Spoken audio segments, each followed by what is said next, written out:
Kuues käik. Kuues käik podcasti toob teieni Maxima. Maximas saad teha enda kiireima katse. Osta äpiga, sest nii võidad hinnas ja ka ajas. Laadi alla Maxima äpp ja naudi mugavaid poeskäike. Tere kallid rallisõbrad ja ilusaid pühi. Loodetavasti on teie kodudes aukohal bensiinilõhn ja kummi kärsa hais, sest need on ju jõululõhnad. Need on lõhnad sobilikuks igal aastaajal tegelikult, aga Kuues käik podcast, mina saatejuht Gunnar Leeste ja enne kui aastanumber vahetub, teeme veel ära ühe saate, teeme ära ühe erisaate ja meil on külas, no kelle me ikka erisaatesse kutsume, kui mitte Delfi Rally Estonia direktori Urmo Aava. Tervist! Urmo Aava on reisinud mees. Me kutsume teda sellepärast siia, et viimased 3 nädalat pole ta teps mitte viibinud koduvabariigis, vaid kaugel ookeani taga. Urmo, räägi ise, kus käisid ja miks? Tegelikult juba suvel tuli siis USA siis konsulaadi kaudu info, et on võimalik sinna sõita ja nagu siis kohtuda erinevate suurte spordiorganisatsiooni juhtide, rajatiste, haldajatega ja fookuses oli ka siis LA 28 ja ka FIFA World Cup, mis 26 toimub USAs ja Kanadas ja Mehhikos. Et selline 3 nädalat vältav reis Washington, Miami, Kansas City, San Francisco ja LA, et päris tumised päevad, et tegelikult programmi oli iga päev, ka nädalavahetused ja väga palju käisime ka spordivõistlusi vaatamas ja väga kihvt ja väga palju erinevaid uusi kontakte ja mõtteid ja lisaks sellele, mis seal nagu USA poole pealt ees ootas, olid projektis osalejad siis 21 eri riigist, et põhimõtteliselt kõikidelt mandritelt. Enne kui ma küsin, mis toredaid spordivõistlusi sa nägid, ma küsin, kes olid su nii-öelda programmi kaaslased või üldiselt inimesed, kes sinna veel siis tulid?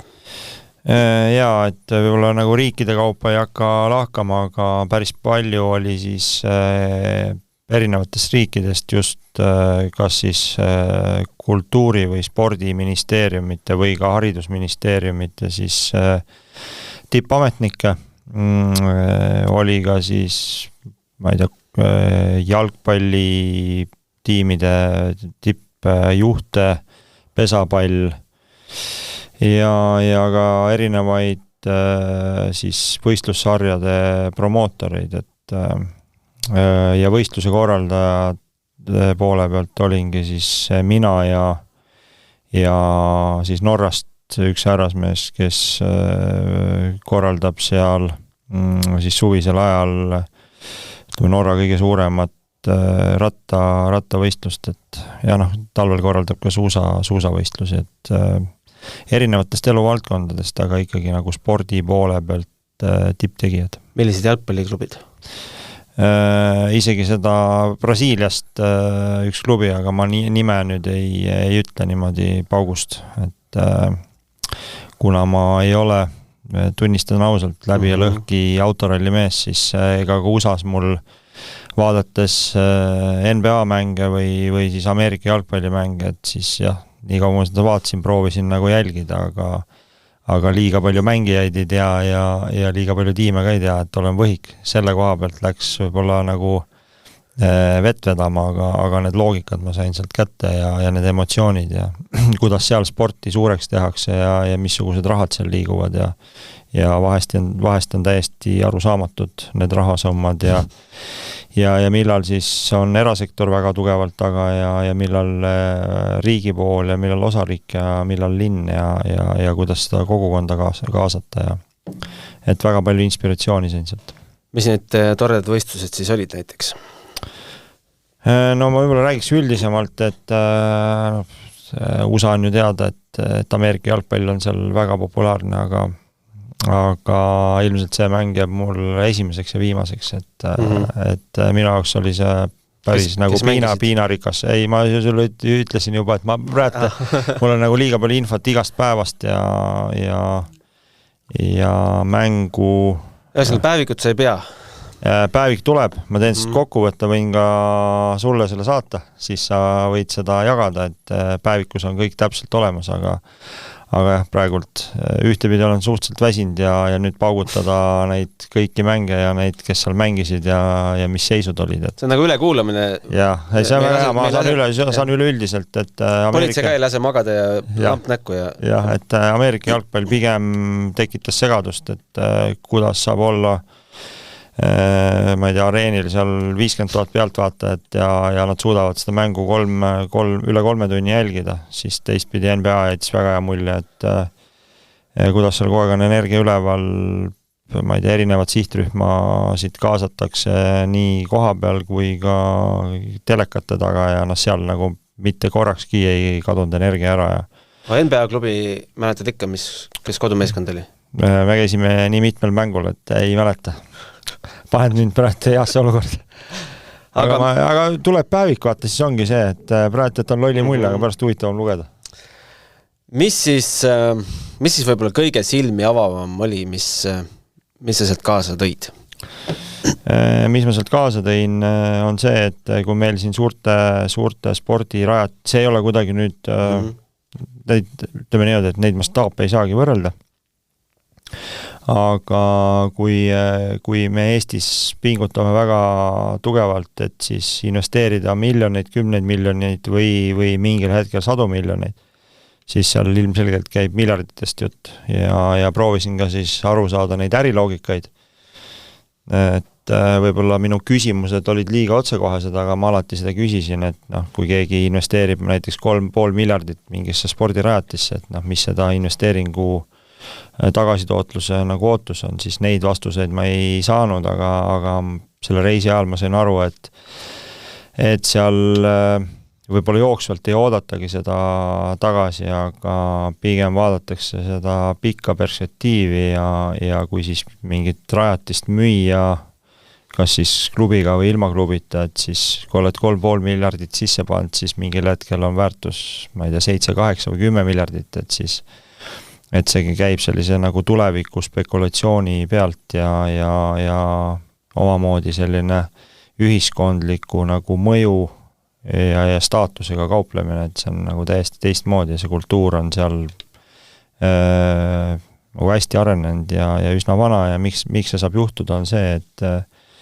et ikkagi fännid on väga aktiivselt kaasas ja 10 000 kaupa siis staadionitel ja ma ise enda peast tegin isegi selliseid võrdlusi, et heas mõttes see spordi aktiivne jälgimine, see on nagu osa maksudest, et sa maksadki ära iga kuu nii palju 100 eurosid selleks, et sa käid oma lemmikklubisid siis koha peal fännamas ja jälgimas ja et see on hästi suur tugevus neil, see kogu kogukond ja et sa päriselt lähed kohale ja kulutad selle aja, võtad selle emotsiooni ja viid raha nii piletiga kui ka siis fännitoodete ja siis mingi joogi ja söögiga.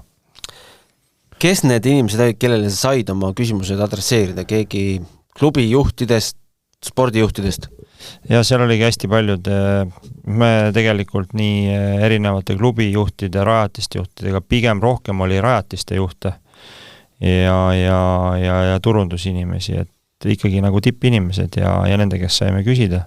Aga seal oli väga selgelt mingi piir, kust nad edasi ei vastanud, et mingi maani, mis oli avalik info, siis seda vastasid, aga just, mis mulle jäi alati nagu küsitavaks, et kui keegi paneb, kas ta paneb siis 10 miljonit, 100 miljonit, miljard sisse, et mis on see nagu investeeringu tagasi tootluse ootus. Ja ma veel ootan ka siis seda, et missuguseid majandusmõju uuringuid nad teevad ja missuguseid turundus- ja PR uuringuid, et me ise sellega väga palju Eestis näeme vaeva ja siis oli soov sealt võtta need tarkused ja need metoodikad ja vaadata ka sinna nende valemite sisse, et ma väga loodan, et ma sealt kokkulepe jäi, et ma sealt pärast need uuringud saan ja ma loodan, et saame ise olla täpsemad, paremad, innovatiivsemad. Kas sa olid Eestist ainus? Ja ma olin tegelikult Eestist ainus, Baltikumist ainus ja Euroopast oligi siis niimoodi, et Norra, Saksamaa, Kreeka, Serbia ja Bulgaaria ja UK. Kas see tarkus jääb ainult sinu pähe või sa pead nüüd minema Kultuuriministeeriumisse aru andma ja kõik ette laotama, mis kuuldu? Ja kindlasti see plaan on, et kõigepealt kirjutan selle memo puhtaks juba siis Rally Estonia poole pealt oma inimestega olen põgusalt rääkinud, aga teen seal kokkuvõtte. Kultuuriministeerium kindlasti on meil oluline partner EOK ja kindlasti suhtlen edasi siit, et see ei olnud kindlasti selline asi, et käisin ära ja nüüd on valmis, et pigem see nagu töö siit hakkab. No kõrvaltvaatajale on jäänud mulje, et Rally Estonia juba teeb Eestis asju niimoodi, et keegi teine teie kõrvale ei pääse. Ma mõtlen, et õigesti. Kõik need uuringud, majandusmõju, finantseerimisloogikad, kas sa said midagi sellist, mida nüüd kohe järgmine aasta rakendada, et vot, nüüd me teeme paremini? Sealt tulid sellised mõtted, et ma juba rääkisin natuke kogukonnast, et kui me suudaksime ralli kogukonda Eestis Baltikumis rohkem aktiveerida ja mitte ainult võistluse ajal, vaid ka siis võistluste vahelisel ajal, siis seal väga paljud näiteks tiimid teevad mingid, ma ei tea, 6 korra mingi kindel päev on, kus inimesed lähevad kooli, tööle, kannavadki siis neid fänniriideid ja miks on tore on see, et tegin ka seal päris palju pilte ja videosid, et fänniriided ei ole ainult nagu fänniriided, et ülivärvilised, vaid seal on ka nagu tavaelus kasutatavaid rõivaid, mis on väga tagasihoidlikumad, aga mis kannavad seda nagu identiteeti ja brändi väärtust. Et seda ma tahan kindlasti nagu juurutada, et see fännlus elaks aktiivsemalt ja miks ka mitte rohkem propageerida seda, et käia Eesti ja Baltikumi võistlustel koha peal, nagu autospordi mõttes laiemalt, et see on hästi oluline kindlasti korraldajatele, see on oluline sportlastele, see on oluline nendele toetajatele ja lõpuks ka, ma ei tea, siis valdadele, riigile või riikidele, et kui me räägime Baltikumis, et see on hästi suur jõud, et kui need partnerid, kes sul on taga, saavad aru, et teisel pool on siis väga head nagu sportlased ja see lõpuks see fännklubi on ja mis on see väärtus, see kontaktide arv, nii virtuaalsed kui ka nagu füüsilised, et see on kindlasti üks pool ja teine pool on see, et mida ma just natuke aega tagasi, kus meie mõttelõng katkes, on see, et me oleme päris hästi uurinud seda nagu riiklikku majandusmõju, aga nüüd teeme ka esimesi samme siis selle poole pealt, et mis on erasektorile, et nagu mis mõju ja kuidas konverteerida seda raha, see on ja mõõta ära Baltikumis ja lõpuks üle kogu maailma, et mis väärtust eurodes lõi ja täna on ka neid metoodikaid hästi palju ja piltlikult öeldes Sportlandile või kas või Delfile, et tegelikult me Delfi uuringu tegime ja see ülemaailmne mõju on circa 3 miljonit eurot väärtuses on ju. Nüüd ongi küsimus, et vaadata sinna sisse, et täpselt kuidas ta tekkis ja mismoodi siis erasektori ettevõtte seda mõju saab enda nagu ärikasvuks ära kasutada, on ju, et üks asi on, et ega promo ei tehta promo pärast, vaid lõpuks selle pärast, et see äriks keerata, et kui me suudame ära teenindada nagu on hästi tähtis, et võistluse mõttes, et sportlased, fännid, siis me suudame ära avaliku sektori, on ju riigi, omavalitsused ja mingid muud partnerid ja kui me suudame ära teenindada ka väga hästi erasektori toetajad, siis see toetuse mõte muutub rohkem investeeringuks ja siis on palju tugevamatel alustel. Ma saan aru, et see kõlab sellise väga sinisilmse jutuna, aga tegelikult ülisuurtel spordiüritustel see võimekus on ja seda ka see USA reis näitab, et sporti investeeritakse megalt, sest see on nii võimas tööriist. Ja nad ise ütlevad, et suured brändid, kui nad seal ei ole spordis, siis see ei ole tõsiselt võetav. Sul ei ole siis jõuõlga.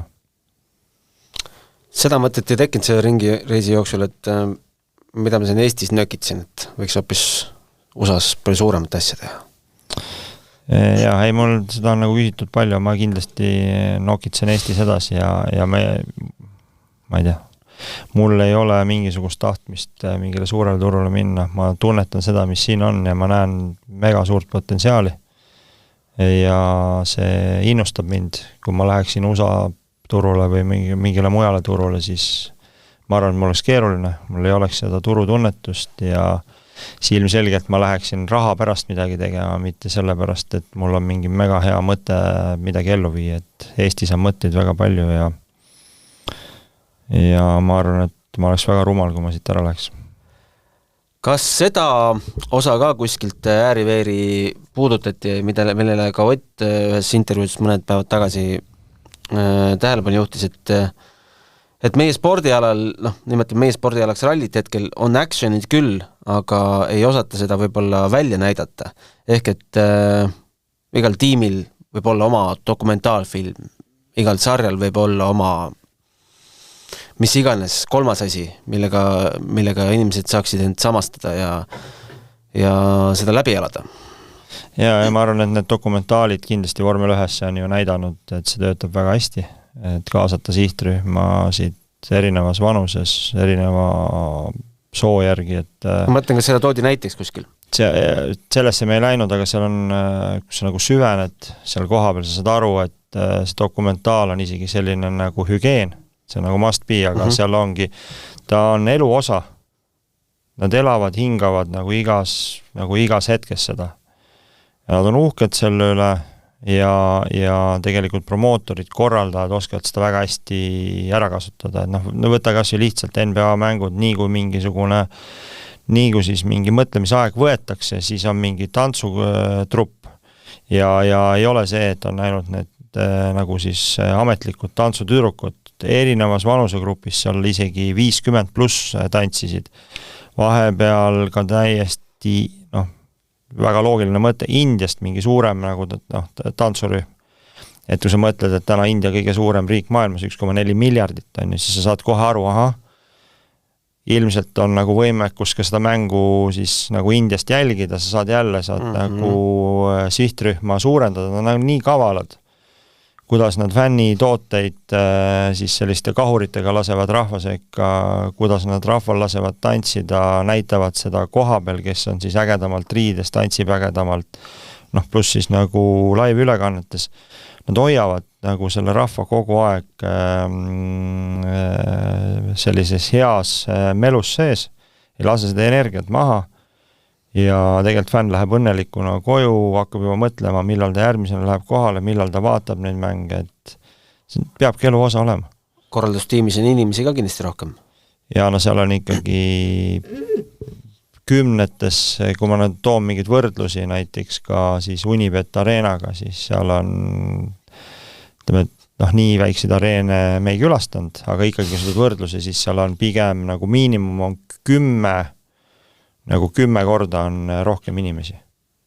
Et see tiimid on nagu nii nagu tugevad taga, et ja nad on ka väga palju seal areenidel võtnud selle, et nendel endal kogu selle laivi tootmise võimekus, kõik seadmed, kõik asjad olemas. Et see ongi teistmoodi, turg on suur ja maailma number 1 majandusega, seda ei olegi võimalik tegelikult võrrelda, et sealt tuleb võtta mingid tunnetusega need asjad, millega on võimalik midagi teha ja üks ühele neid siia kanda ei saa. Kui palju nad toetuvad vabatahtlikele? Väga palju ja just see on jälle tuleb selle kogukonna poole pealt, et külastasime ka siis ühte sellist meditsiini tiimi, kes on siis suutelised suurtel, megasuurtel üritustel kuni 2500 põhiliselt siis vabatahtlikku meditsiinitöötajat või siis litsentseerinud inimest nagu kaasama vabatahtlikuna. Kes tribüünil vaatavad, et inimesed püsiks elus? Püsiks elus, tribüüni väliselt panevad siis selliseid pop-up telke püsti, loomulikult ka siis mingid kiirabiautod koostöö siis suuremate haiglatega, see on hästi kaugele arenenud, see vabatahtlikkus ja see on hästi au sees. Aga koostöö politseiga, kuidas välja nägi? Vot see on nüüd, siin ma kiidaks Eestit, et kui me siis uurisime, et vahet ei ole, et kas see on siis jalgpalli World Cupiga või siis olümpiaga, et kogu seda nagu vaadata üldse, kuidas see riik on föderaalvalitsus, keskvalitsus on ju, siis on osariigid, linnad ja siis seal erinevad allasutused, et kes kellele allub. Et kui sa seal tahad nagu üle riigilist suurt üritust teha, siis see on ikkagi päris nagu keerukas protsess. Isegi väga keerukas protsess, et kuidas saada nagu nendest alluvussuhetest aru ja mingit suurt asja teha, siis sa pead täiesti eraldi veel selliseid vahekorralduskomiteesid teha, et kui ma seda kõike nagu jälgisin ja proovisin aru saada, siis meil on väga hea selline laborriik, et me suudame kaasata politsei, pääste, piirivalve, meditsiiniteenused, kogu lennunduse, kõik asjad ja juhtimiskeskuses need institutsioonid tööle panema ja see juhtub väga kiiresti, et seal näevad ikkagi nagu aastaid vaeva suurte üritustega, et sealt ma ütleks, et midagi õppida ei ole, sest lihtsalt riigid on erinevad ja kindlasti sellist süsteemi ka kunagi ei tahaks. Ma korra veel surgin, sa nägid Kossu, Ameerika jalgpalli, mida veel? Ma nägin siis traditsioonilist jalgpalli, siis naiste esituses siis Soccer. Kansas City Current, selle ma suudan sulle öelda, see ei meelde. Kindlasti on, nagu tuleb veel siin meelde, siis nägin San Franciscos käisin vaatamas siis Ameerika jalgpalli ja siis Washingtonis käisin vaatamas siis NBA mängu. Ja käisin ka pärast Kansas City's NBA mängu vaatamas, et NBA mängu sain 2 korda vaadata ja tavajalgpalli 1 korra ja siis Ameerika jalgpalli 1 korra, et osad said rohkem vaadata, et osadel oli vahepeal sellised mingid kodude külastused ka, et sain täitsa tavaliste inimestega ka kohtuda, et see oli hästi palju seinast seina. Hokit? Ei, hokit ei näinud ja pesapalli ka ei näinud, et pesapalli staadionil käisime siis San Franciscos. Mootorisporti vast mitte? Ei. Käisin nii palju, et siis Miami's käisin sellel Hard Rock areenil, kus see F1 toimub. Ja see on ka ikkagi nagu ja tegelikult ka siis tennise suure slammi turniir, et seal oligi siis see, et selle rajatis New Yorgis on slammi turniir. Küll aga seal on mingi Miami ATP 1000 ja selline, jah.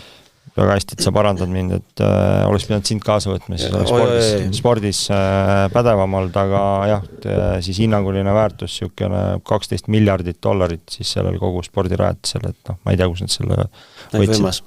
Et ulme, jah. Paneme sellele teemale joone alla.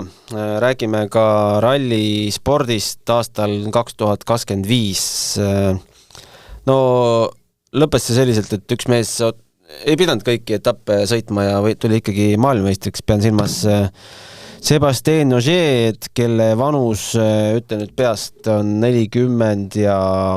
Hea küsimus, sa küsid mu käest ja ma ei oska vastata. Ma ütlen selle kohe ise, see on 42. Nii vana. Ja ta jättis 3 etappi vahele, muu hulgas Eesti. Jah, väga kurb. Et ta Eesti vahele jättis. Et mida see näitab hetke rallispordi kohta?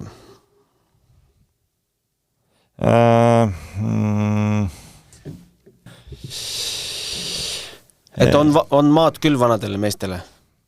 Ma ütleks niimoodi, et mida see näitab? Näitab tegelikult seda, et Toyota on väga hea auto. Näitab seda, et Ogier on ikkagi väga kõva tegija. Ja kui väga kõva sõidumees ja auto saavad kokku, siis ja kindlasti tal oli väga palju õnne. Et see jätta 3 etappi vahele ja mingid suuri jamasid ei ole ja tuled maailmameistriks, siis see vajab õnne. Aga millegi pärast kahel Sebastianil on olnud elus väga palju õnne ja mõlemad on 9-kordsed maailmameistrid, et aga öeldakse, et õnn soosib ju tugevaid. Ma arvan, et selles on nagu päris palju tõtt, et kui sa oled tugev, kogu see tiim töötab, auto töötab, kõik on hästi, fookus on kogu aeg paigas, sul ei ole mingid segavaid tegureid, siis ka see võimalus, et midagi juhtub, on oluliselt väiksem. Ja teine võib-olla pomm, mis rallisporti tabas, seda me teadsime, et Kalle Roompera tõmbab joone alla ja läheb uutele väljakutsetele, aga võib-olla Ott Tänaku uudisega Eesti rallisõbrad ei olnud nii arvestanud. Millal see teie või sinu teadvusse jõudis, et selline variant on õhus? Mina ütleks seda, et meie tiim oli sellega arvestanud juba mitmeid aastaid, et see mingil hetkel juhtub. Kindlasti ei olnud see meie esimene valik, et see praegult oleks võinud juhtuda, aga nii nagu ma varem olen öelnud, et tegelikult on väga loogiline. Martin on vähem sõitnud, Ott ju tegelikult MM Karussellis olnud kaasas 2010 aastast, siis kui ta alustas 2009 sõitmist mõned etapid siin äkki Portugal ja Soome, kui mäletan õigesti. Aga selle Pirelli Star Driveriga juba 2010 Kuldar Sikuga, et 16 aastat sõita kaasa MM-i, vahepeal oli Eestis, sai natuke puhata, aga pigem need olid ka nagu, ei olnud liiga lihtsad aastad. Ma arvan, et ei tohi pahaks panna, et pigem peab au andma, et nii kaua vastu pidas. Teistpidi, siis kui MM läks 24 aastal Lätti, siis ma ajasin ka mingit siukest udu. Nüüd ajan ka, et esimene nagu mõttepool on see, et mina kindlasti Oti ja Martini suhtes alla pole andnud. Jaanuaris, veebruaris tahaks arutada nendega teemasid. Kindlasti ei taha neid ahistada. Et loodan väga, et on mingid ägedaid mõtteid, kuidas neid motiveerida just WRC Delfi Rally Estonia mõttes, aga ma arvan, et siin on nagu tark anda aega. Et väga suur koormus on olnud need 16 aastat ja ma arvan, mõlemad mehed tahavad puhata, vähe mõelda perega olla. Ja mis see teine pool mõttest on siis see, et kui see üldse pidi kunagi juhtuma, siis võib-olla see on nagu väga hea aeg. Et meil on 26. aasta leping, me teeme seda rallit väga hästi, toome erinevaid uusi elemente, siis ka huvitavaid uusi katselõike, proovime selle energia väga kõrgel hoida ja mis on Eesti rallipubliku jaoks ülioluline on see, et tegelikult noorem generatsioon tuleb. Promootoriga lepingus on see, et üks eestlane, järgmise põlvkonna eestlane Eestis saab võimaluse ralli ühega startida ja mis peaks veel motiveerima, et Läti poole pealt just nagu Martin Sesks ja nüüd vaadates, mis ta tegi Saudis, see annab mulle lootust. Ehk tegelikult ongi toimumas põlvkondade vahetus. Aga Richard Milnerile ei andnud see, mis toimus Saudis lootust? Ma ei oska öelda, et elame näeme, et vaatame, kuhu me jõuame. Ja ma loodan, et tegelikult Martins oli ka meie juures siin 1,5 nädalat tagasi ja päris pikalt vestlesime ja tegime erinevaid plaane. Mis mu see mõte on see, et kindlasti me oleme nagu Eesti rallispordis nii palju edasi arenenud, et nüüd kuidagi peanorgu lasta, et mina vaatan hästi optimistlikult seda tulevikku, vaatan neid noori, kes ei ole enam ju nii noored juba tegelikult kogenud sõitjad, et mis need nüüd hakkavad tegema, ka Oti ja Martin eest ära on minemine ja tegelikult paneb neile heas mõttes pinge peale, nüüd on vaja tulla, et mitte enam, nüüd ongi vaja tulla asemele, koht on tegelikult vaba. Et ma arvan, et see ülemaailmselt ja ka siseriiklikult motiveerib erinevaid sihtrühmasid hoopis nagu tugevamalt, et see nagu tundub nagu võib-olla sellise nagu keerulise uudisena. Aga ma arvan, et see viib meid siin juba sellel aastal nagu väga-väga palju edasi. Ja meie tiim töötab, mina töötan ja ma olen suhteliselt optimistlik, et kui me augustis teeme kokkuvõtva mingisuguse saate, siis tegelikult me saame aru, et see oli väga, väga hea lahendus. Ja mis veel on äge, seda ma olen juba välja öelnud ja noh, nüüd on ka 27. aasta siis nagu regulatsioonide ja autode suhtes on pilt palju selgem. Ma ütlen veel kord, siin on väga selge võimalus, et kui me leiame võimaluse riigi raha investeerimise ära õigustada, siis ma usun seda, et me suudame erasektori raha investeerimist õigustada nende tehniliste tingimustega, nii Eesti raha kui ka välisraha. Ehk Eestisse võiks ja peaks tekkima siis WRC tiim täiesti kõige kõrgemal tasemel. Vaidle vastu, aga see saab hetkel ju tekkida ainult Red Gray baasil. Tänasel hetkel küll ja ma arvan, et see on ka mõistlik, et jällegi me vaatame nagu siis ressursi olemasolu ja seda tarkust, et kus meil on kõik tükid olemas, siis Red Grays on kõik tükid olemas. Seal on infra olemas, seal on liikutehnika olemas, seal on sõidu ja sõidutehniline nõuha olemas, seal on kogu inseneriteadus olemas, mis mulle väga meeldib, et nagu Juss Rooden siis nagu tiimijuhina ju, ta on ka ju tehnilise taustaga, et teab seda poolt väga hästi ja tegelikult ka Formula Studenti insenere kaasand, et nagu läbi ja lõhki tegelikult selline äge Eesti tiim, kuhu on aastakümneid investeeritud, nii aega kui raha, et ma väga loodan, et nad korjavad selle mõtte ülesse. Ja noh, mine tea, ega ma ei tea, mis Oti peas toimub. Ja selle esitiimi sõitja Ott Tänak? Ma arvan, et ei peaks olema. Et ta võiks seal sõita, aga ma nüüd ei taha Oti eest rääkida. Ja ma arvan, et ta ei taha sõita enam, isegi kui ta midagi teeb, ta ei taha sõita MM-i nagu täies ulatuses kaasa. See ei ole tegelikult midagi toredat, uskuge mind, et sa oled 250 päeva oled kodust ära. Sest see tegelikult on ikkagi nagu, ma arvan, meremehed ei ole ka nii palju ära. See on rets töö. Aga noh, Ott ja Martin võiksid sõita, aga ja noh, siin ei saa öelda, et see on nagu Eesti tiim, et see on ainult eestlastele. Kindlasti seal Eesti nagu siis tuleviku tähtedele.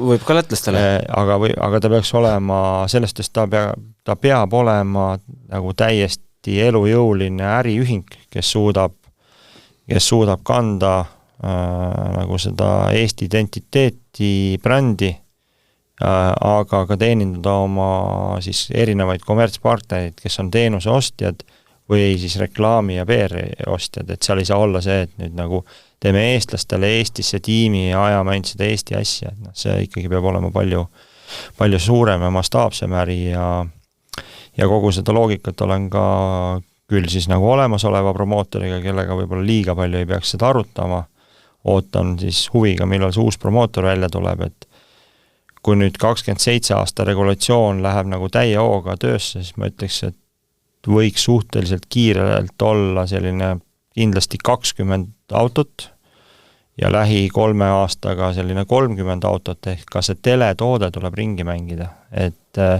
sellesse 26-minutiline formaat, et siin on keeruline seda sisse panna. Et see on päris paras nagu pähkel, kuidas seda teha ja ma arvan, et see ei ole kindlasti nagu esimene ega viimane suur revolutsiooniline reform, et ma arvan, et rallisport muutub väga palju. No sellega ka kiiruskatsete loogika? Absoluutselt, siit ma näen, et kõik loogikad muutuvad, et ja see peabki nii olema ja see on väga tore ja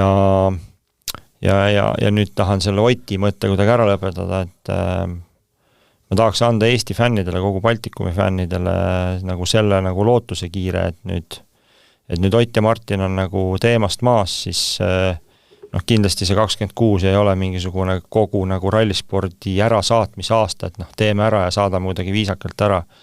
Ma ütlen, et see on nagu uue ajastu algus ja siin on väga palju oodata ja noh, meie lubame, et me teeme maksimumi.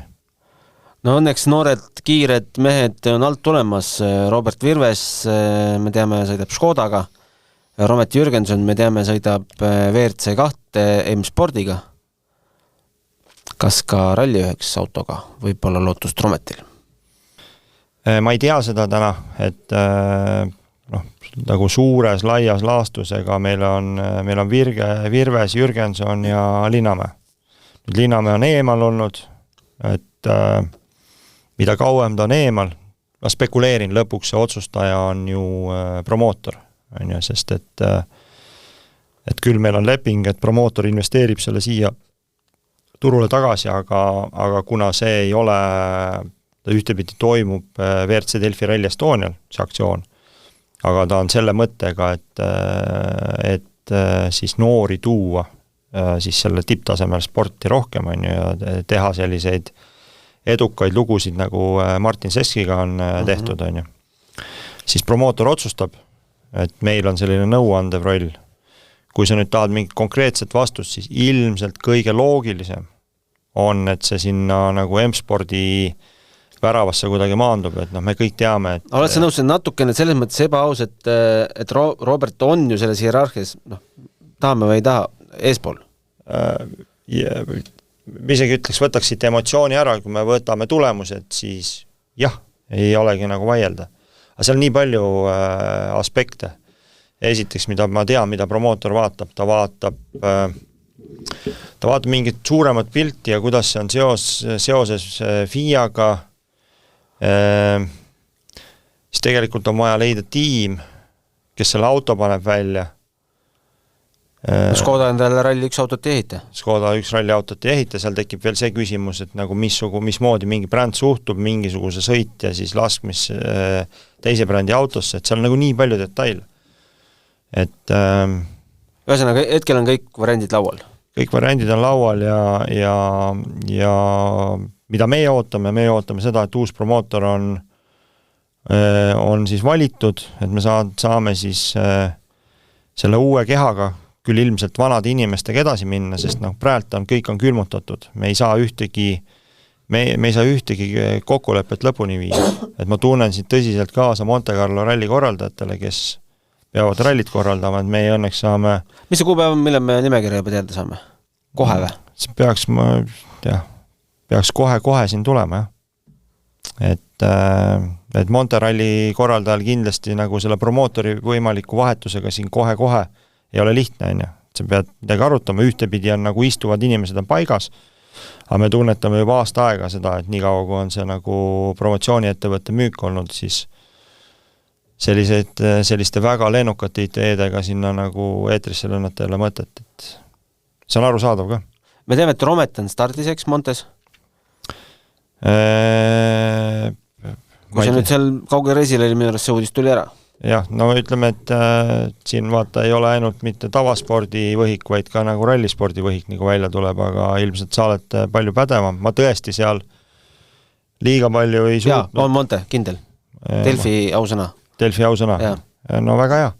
Ja Monte sellest on väga huvitav ralli, et küll nüüd lumeolud on olnud suhteliselt kehvad üldse Euroopas, isegi ka Skandinaavias.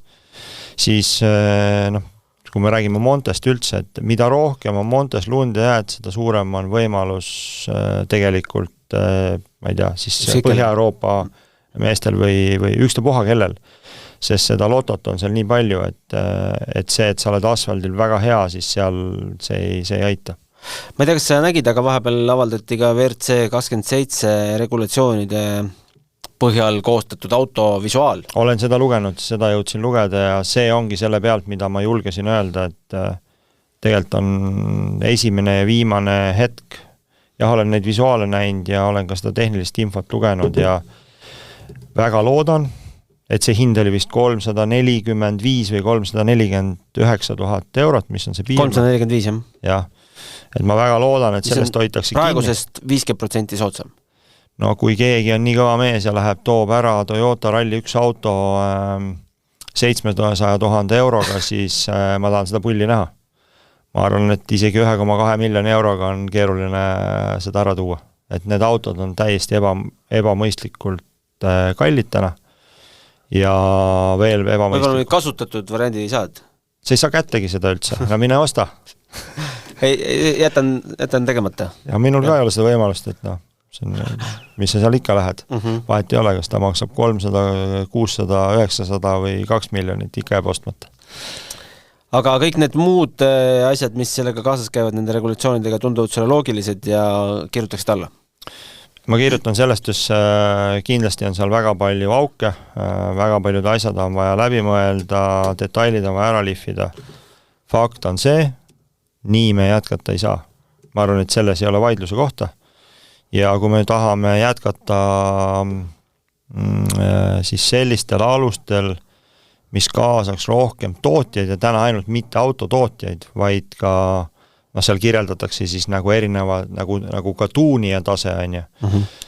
Siis mis tähendab siis mingisugust eratiimi ja kus see eratiim oleks konkurentsivõimelisem, siis tähendab seda, et see auto peab olema suhteliselt paljudes elementides standardiseeritud ja neid elemente, kus sa saad meeletud siis tootearendust teha, neid peab pigem olema vähemuses ja see auto ongi niimoodi ehitatud. Ja see loob selle võimaluse, et kui sul on head ja teravad sõitjad ja võib-olla sa neid häid ja teravaid sõitjaid kasutad ainult mingitel kindlatel etappidel, ma ei tea, võtad kiired kruusarallid, kus sa saad särada, siis sa saad tulla eratiimina, musta hobusena pilti mingitel kindlatel rallidel, ehk sa saad teenindada ära oma siis sõitjad, kas ta on siis nagu siis sinu poolt nagu makstav või on ta siis sulle maksev sõitja ja oma siis tiimi toetajad, et see sellest toetab ja mille üle mul on hea meel, et kui me vaatame siis nagu siis Delfi Rally Estonia vaates ja seda isegi, et meil ju enne rallit on mingisuguse süstemaatilisusega koosolekud, kus me vaatame, mis on meie uudised, siis kui see sari on nii hermeetiline, siis suured uudised saavad olla ainult halvad uudised, et ühtegi head uudist ju ei ole, et nagu vops, et nüüd keegi tuleb ja meil oli see õnn nüüd sellel aastal, et Oliver Solberg tuli, see kuskilt tuli Jumala poolt ja oli selline äge uudis, aga üldiselt ei juhtu. Nüüd selle uue regulatsiooniga, kui neid autosid satub eratiimide kätte ja need on konkurentsivõimelised, siis tekib piirkondadest selliseid mustasid hobuseid, kes seda mängu muudavad ja see muudab fännide jaoks hoopis teistsuguseks. Me näeme oluliselt rohkem siis riike, kus need sõitjad tulevad, ehk siis fännid hakkavad väga paljudest rohkematest riikidest reisima, ostma pileteid, mingeid muid teenuseid, tegema majandusmõju, olema nagu siis huvitavaks tarbija objektiks siis toetajatele. Täielikult muutub kogu see mäng. Kas see fänn, kes on nendes pealtvaatamisalades, kus sa saab praktiliselt autot katsuda ja hüppab sult mööda, ka Eestis on neid kohti piisavalt, kas see fänn saab aru, kui mööda sõidab auto, mis on võimeline arendama hobujõude 380 versus järgmine auto, mis on maksimum 290? Kas ta märkab vahet? Minu teada seal ma ei näinud miinimumkaalu. Et lõpuks on oluline siis kaalu ja siis hobujõu ja ka siis tegelikult momendi suhe. Mina arvan, et kui see auto... Sellest tuleb kiirus? Ühtepidi tuleb kiirus, nüüd kui ta on kergem ja eks me näe, aga mida see fänn tuleb, loomulikult ta tuleb siis kogema mingit enneolematut kogemust ja mina hääletaks ka täna selle poolt, et tunnustame selle uue auto ära, võtame nagu olemasoleva siis auto, mis maksab enam-vähem sama palju kui siis Rally 2 auto, et kui Rally 2 autole lasta panna natukene suurem kõri, lubada siis väga ägedam väljalaseta, teeb vähe vingemat häält, natuke aerot juurde ja kui täna mingitel rallidel need Rally 2 autot kaotavad natuke üle sekundi kilomeetril, et selline pool sekundit kilomeetrile, millest me hüpoteetiliselt räägime nende autodega, siis mina arvan, et see ei ole fännile see vahe, mille pärast jätab tulemata, aga kui 3 mehe asemel võitleb siis poodiumi peale 15, siis ma arvan, et see hoopis teistmoodi. Ja sa saad tulla, mis on nagu hästi oluline. Kui ma olen, ma ei tea, Tsehi fänn, siis ma tulen sellele Tsehi nagu enda tipp meeskonnale kaasa elama. See nagu muudab absoluutselt kõike. Sellest hermeetilisusest on vaja välja saada, liiga kaua seal olnud. Mis siis, et ta on nagu tippude tipp, Me muidu lõpetame ühe tiimi ja monosarjaga siin. Nõus, absoluutselt. Ja mina arvan, et see fännidele meeldib. Me oleme rääkinud palju Rometist, ja Robertist, aga me ei ole rääkinud Jasper Vaherist, kes ju sõlmis lepingu Toyota tehasetiimiga ja on nende noor sõitja. Esimene küsimus, kas sellel oli mingi roll ka see minu sportlasel ja rallistaaril? Kas sellest seemnest oli tolku? Ma tahaks öelda, et kõigepealt kindlasti suur tänu kõikidele siis toetajatele. Kindlasti sellel on oma mõju, aga nagu siis, ma ei tea. Vähemalt nii palju tolku, et ta sai sõita sellega mingid rallid, et jääda silma? No ütleme, et üle 12 000 euro siis heade toetajate raha 2025 aasta projekti liikus. Sellest kindlasti nii palju, kui ma olen Jasperiga rääkinud ja perega rääkinud, siis sellest oli rasketel hetkedel abi, aga me kindlasti ei võta kuidagi siit nagu rallipunkt minu sportlasele mingisugust nagu, me ütleme niimoodi, et me oleme olnud ja tahame ka, ma arvan, tulevikus olla selline äge taustajõud, kes ei, ma ütleks heas mõttes, et kui Kalev ka selle mõttega tuli, siis ma ütlesin Kalevile, et nagu ära eelda ega ootasid, et see on väga raske tee ja nagu liiga palju kiita ei saa ja rallisport on nii keeruline sport, et pigem läheb kehvasti, kui et läheb hästi. Tegelikult Robertiga, nagu selle eelmise projektiga on läinud kenasti, Jasperiga ka nüüd on läinud kenasti. Aga nüüd sidudes ära selle USA reisi ja selle mõtte, mis on nüüd tõid, siis ma arvan, et me suudame innustada kümnetes, kui mitte sadades kordades rohkem inimesi panustama. Ja ma endiselt, kuigi see minu sportlane on saanud väga palju kriitikat, mina ütlen, et selle nagu baasmõte on väga tore. Me ei tohiks seda kuskilt nüüd nagu ära visata, tuleks edasi arendada, mõelda, kuidas paremini teha. Kui me kogukonda ja nagu fänne ei saa panna füüsiliselt sellest kaasa elama, et kas nad panustavad siis mingisuguse piletirahaga, teleülekannete õiguse ostuga või otsese toetusega, siis Eesti spordil on väga raske. Et see kindlasti on nagu õige suund.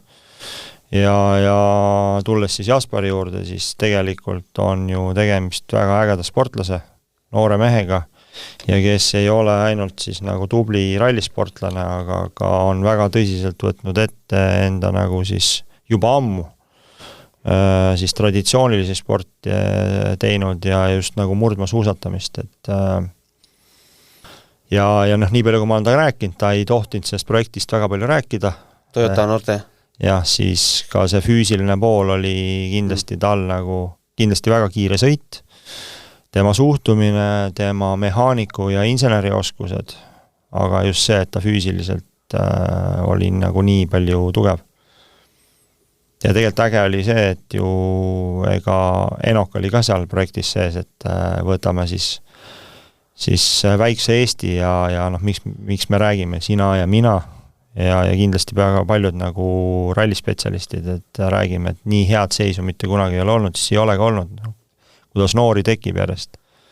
Ja nad on väga konkurentsivõimelised erineval pool maailmas ja satuvad erinevatesse programmidesse ja väljuvad sealt üldiselt edukalt. Muuseas, kas Enok Soome meistrikatel jätkab? Ma ei tea. Ma olen ta isa ja tema endaga olen ühenduses ja ma väga loodan, et ka siis selle rallipunkt minu sportlasega saame talle olla abiks, et me kindlasti ei saa, ma ütleks, et nagu selle toetusprojekti selline maksimumvõimekus aastas on võib-olla selline 3 sportlast, kus toetaja ise otsustab. Ideaalis loomulikult paneks nagu ühele sportlasele, aga vaadates neid seise, mis täna on, siis ma näen, et see, kui me võtame, et siis täna Jürgenson ja Virves on siis need, kes peavad need kastanid tooma siin sellel aastal ja järgmisel aastal juba tulest välja kõige kõvemas konkurentsis, siis täna see järgmine generatsioon ongi siis Enok ja Vaher. Ja ma väga loodan, et Linnamäega ikkagi ei viska püssi põõsasse, et võib-olla see nagu, ma ei tea, aastake, mis ta peab pausi. Võib-olla see on nagu hea selline periood. Ma saan aru, et ta tahab ilusti koolide ära lõpetada ja saada seal kõik korda. Tegelikult on noor mees, tuleb tagasi ja ma usun, et teeb veel suuri tegusid. Viskaks siia ühe nime veel patta, see on Paide ja Saaremaa ralli võitja. Jah, ma loodan, et ta nüüd on Eestis teinud nagu väga häid starte, Soomes ka tegelikult päris kenasti sõitnud. Ja ta jätkab Soomes, ta on selle välja öelnud. Väga tore ja me siin rääkisime niisugust nagu mutiona juttu. Ja aga ma loodan, et isa Eeroga ka siin arutanud, et ma loodan, et ta teeb ka nagu MM tasemel. Ta on seda öelnud, et ta WRC Delfi Rally Estonial igal juhul on stardis. Mis autoga elame näeme. Et sellest on vägev ja tundub, et mingid asjad me oleme väga õigesti teinud ja siin kindlasti ei saa öelda, et ma ei tea, Autospordiliit oleks midagi õigesti teinud või Rally Estonia tiim oleks midagi õigesti teinud või korraldajad, ma arvan, et nagu koosluses ja kus see jõud peitub, on ikkagi need fanaatilised perekonnad. Et ma arvan, et see on see põhijõud, et Autospordiliit või ma ei tea, Delfi oma panusega või meie oma ralliga või korraldajad, et me loome sellise nagu välja või platvormi. Aga see, mis annab edu Eestis, Baltikumis, Euroopa meistrivõistlustel ja ka maailmameistrivõistlustel, et kui me vaatame neid nagu üksiki, nagu siis tiime või indiviide, siis need on fanaatilised perekonnad. Ja seda kuidagi laiendada Eesti sportiga, siis Eesti spordi võimalus ongi nagu hullud fanaatikud. Et ehitada mingit sellist süsteemi, mis on väga laiapõhjaline. On mingit süsteemi, aga praegu ei taha kuskile kritiseerima minna, aga ma ei ole näinud, et see nagu pikas plaanis liiga palju toodaks, et liiga palju auru läheb siis ülima süsteemi ehitamiseks Eestis. Tead, mis film mul peas jookseb? No. Me rääkisime siin saate alguse poole sellest, kuidas turundada sporti läbi dokumentaalide. Ega filmimees Eero ei ole ka Red Grey Dreamist väga kaugel. No üks omanikke. Selle ma viitangi, et hakkame juba väntama seda filmi, kuidas me Eestisse WRC tiimi teeme. No ma tegelikult tahaks niimoodi, et kui ma hüppan aastasse 2019, siis ma tean, et nii Eero kui ka Eero tiim, kes oli siis saamas valmis, mitte saamas valmis, aga oli Oti filmiga kuskil maal. 2019 ju ilmus see film, on ju. Kui ma ei eksi, siis tegelikult 2019 aasta Monte Carlo rallil see tiim oli kohal ja proovis promootoriga sõlmida kokkuleppeid, et teha WRC-st seda sarja, aga siis tuli pandeemia peale. Ehk tegelikult nad on selles juba olnud, ilmselt selle eelarvestanud, et nüüd saadamegi siit Eero tiimile tervitusi. Saada Simon Larkini number ka? Ma arvan, et ütleme, et neil oli see ennem ammu olemas kui mul. Et nad võivad mulle saata seda uuesti. Ei, kift. Et mine tea, mis jutte me 5 või 10 aasta pärast räägime, eks? Ma arvan, me räägime... Ütleme, et juurpõhjus on see, et meil on see ju see geenides, see veres, kogu see põlvkondade järgnevus ja kõik see on meil sees, et sündiks midagi väga ilusat. Ma arvan, et meil on veres see, et kui me midagi tahame, siis me selle ära teeme. Ja Oti näol on see ilus juba sündinud ühe korra. See on erinevatel spordialadel sündinud ja kui võtame ikkagi nagu individuaalspordi, siis siin on meil suurem võimalus, puht nagu loogika pealt ja läbi siis fanaatikute on need sündinud ja ega see filmi dokumentaali või mingisuguse muu asja tegemise, muu aktiviteedi tegemine, ega see saabki fanaatikutest sündida, elada ja kasvada. Hakates juttu koomale tõmbama, siis kus me rallit näeme järgmine kord? See on vist küsimus Jannale rohkem, kes on ka selle välja kuulutanud. Sa mõtled Eestis? Eestis, just. Ma tahaks öelda, et esimene Eesti meistrivõistluste etapp toimub jaanuari lõpus Lätis. Võt, sealt ongi mu küsimus, et mis toimub Eesti rallispordis, et me ise ei taha etappe korraldada? Me tegelikult tahame, kuna siis mina olen nüüd sellest õnnega koos, et minu 2 poega siis sõidavad rahvarallit ja vanem poeg nüüd hakkab sellest aastast sõitma Eesti meistrivõistlusi. Ise olen korraldaja, ise suhtlen nende korraldajatega, siis võib alguses tunduda, et see rahvaralli, see on üldse nagu pubekate sünnipäev jube lihtne, et teeme naksti ära. Aga neid tuleb või? Tuleb, aga tegelikult ka rahvaralli korraldamine puhtalt tehniliselt on päris keeruline, sest me ei ela enam aastas 93, et lihtsalt hakkame kuhugi sõitma. Normid ühiskonnas, turvanõuded, need on nii kaugel arenenud ja see on kõik väga õige, aga see maksab täna reaalselt raha, see vajab sadu inimesi, ma räägin rahvarallist, ja seda kokku panna ei ole lihtne ja väga paljud need, kes on sinisilmselt läinud korraldama, siis nad on sattunud mingil hetkel finantsraskustesse. Kindlasti me Eesti Autospordi Liidus ei maga, et nüüd et las siis korraldaja kuidagi vaevleb. Proovime siis korraldajad nõustada, kuidas teha niimoodi targalt, et kogu see turvalisus oleks tagatud erinevate nagu siis mõjugruppide, kohalike elanike, vallavalitsuste, ka kõigiga oleks see info vahetatud, et seda saaks teha niimoodi jätkusuutlikult, et kui näiteks Hiiumaal toimub ma ei tea, aasta lõpus sügisel rahvaralli, et siis ta toimuks alati. Ja see on nagu hästi pikk vastus, et ta on nii keeruline. Ja kui me läheme nüüd Eesti meistrivõistluste etapini, et rahvarallis me räägime siukene, ma ei tea, 35 kuni 60 000 eurot on siis võistluse korralduskulu. Ja võib nagu võhikule tunduda, stardimaksudest tuleb nii palju kokku, et lausa jääb üle, tegelikult ei jää, kogu aeg jääb puudu. Ja me miinimum, kui sul rahvarallis ei ole selline 10 kuni 15 000 euro eest nagu toetajaid, siis sa välja ei tule üldiselt. Ja suures rallis me räägime 30 kuni 50 000 eurot toetajaid, muidu sa välja ei tule. Ja lihtsalt seda ei ole liiga lihtne leida, kindlasti see on võimalik ja me peamegi selle nagu protsessi üle elama. Ja mis see mõte on, et mitte jääda siia nagu kuidagi kurvastama, et meil on Eestis 3 etappi, et teeme siis 3 või 4 etapiga Eesti meistrivõistlused, siis pigem liigumegi Lätti, sõidame selle ühe ralli Lätis, jube pikk vastus on ju. Sõidame Soomes ja kui me siin just rääkisime, et midagi me oleme teinud õigesti, siis see, et kui me vaatame, kus Eesti asetseb, Soome, väga selgelt üks ralli tippriike, Läti ka teeb nagu ralliga ikkagi nagu nüüd ma ütlen, et kui Seskil läheb hästi, siis Lätis ralli hakkab väga tugevalt puumima. Ehk me oleme selles õnnelikus kohas, et me siin lähiaastatel oleme 2 suure nagu ralliriigi vahel ja oleks rumalus neid mitte nagu vahetada.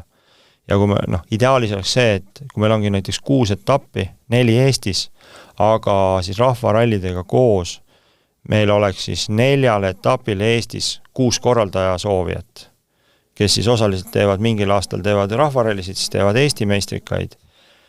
Ja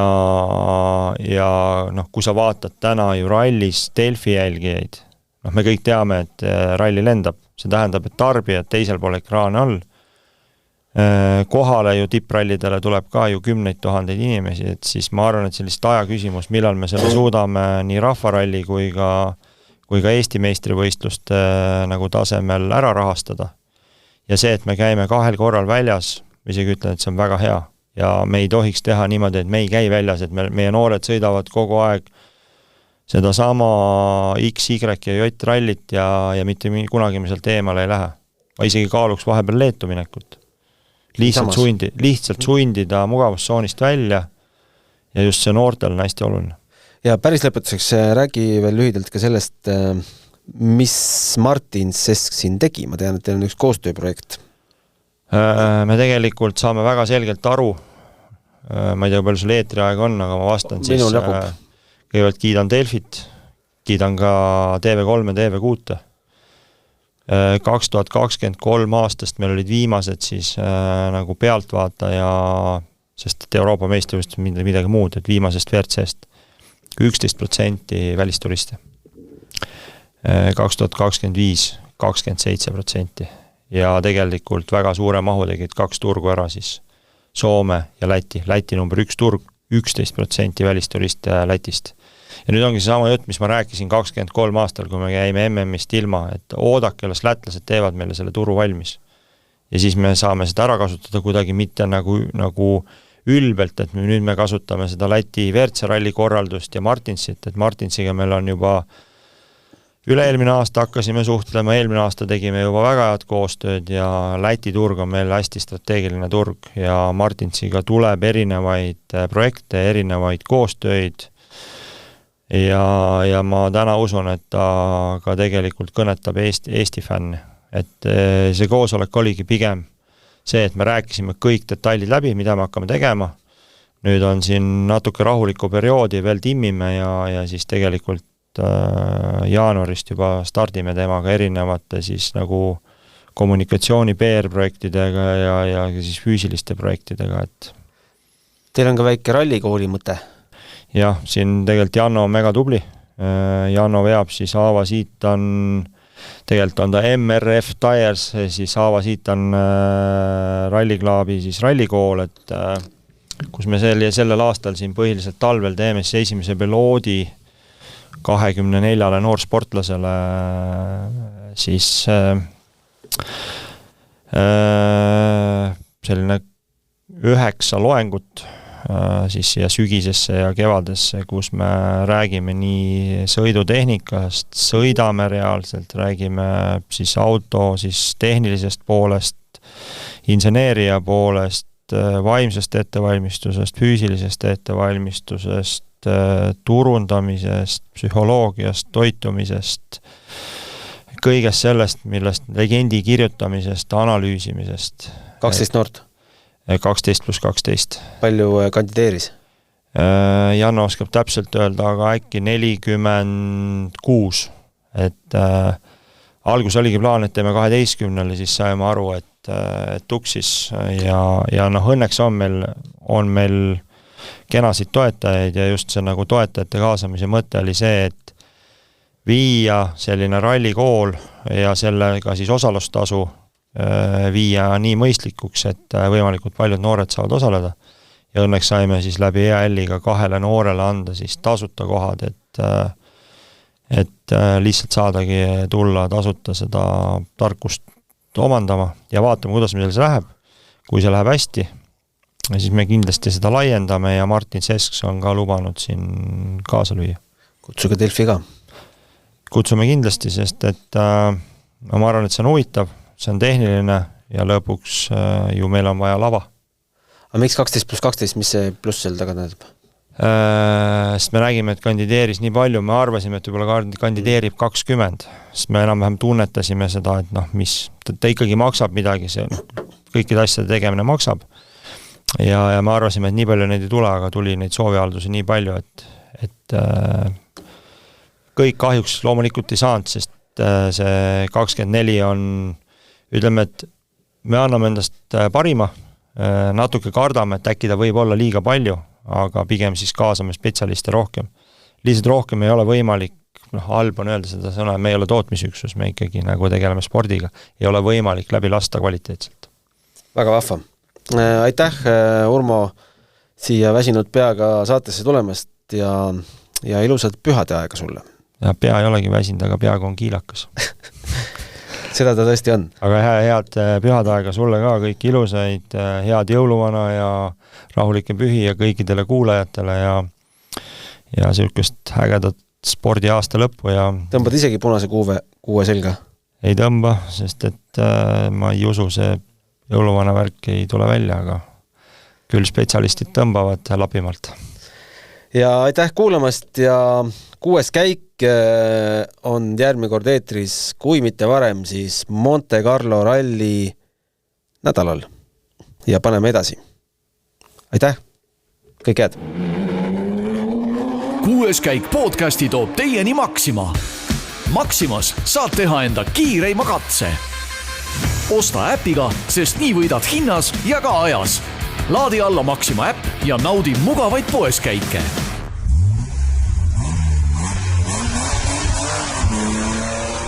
6. käik.